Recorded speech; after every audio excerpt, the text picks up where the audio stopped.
Bonjour tout le monde, c'est le 25 juillet, journée nord-américaine des déversements pétroliers. Pourquoi aujourd'hui? Parce que le 25 juillet marque le plus grand déversement sur le territoire nord-américain jamais vu en 2010 à Kalamazoo. Je prends ces images-là à la rivière des Outaouais, un autre endroit qui est potentiellement affecté par un déversement pétrolier. Juste ici derrière moi, c'est direction Montréal. Et juste au-dessus de moi, on a le barrage de Carillon et la frontière ontarienne. Donc, me voilà un petit peu plus loin sur la rivière des Outaouais. Vous voyez ici la valve automatique que Enbridge utiliserait pour fermer le pipeline en cas d'une fuite. Ça prend, je crois, à peu près 11-12 minutes à fermer.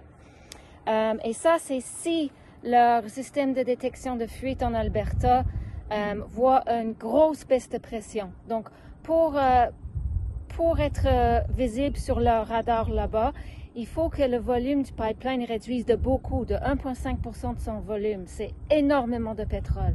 Alors que les plus petites fuites ne se voient pas. Les plus petites fuites sont détectées par des gens comme toi et moi.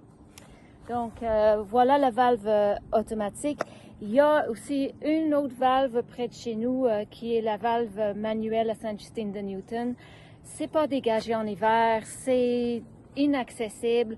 La route était fermée pendant des années. Donc, Enbridge dit que ça prend au moins 1h30 pour se rendre à la valve manuelle pour la fermer. C'est encore une fois si la fuite est détectée.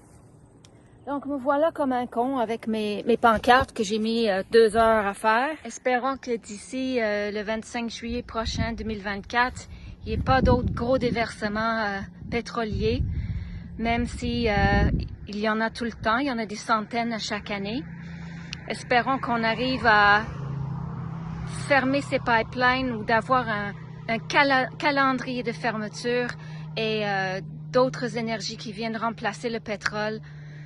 On en parle, mais il est temps de le faire.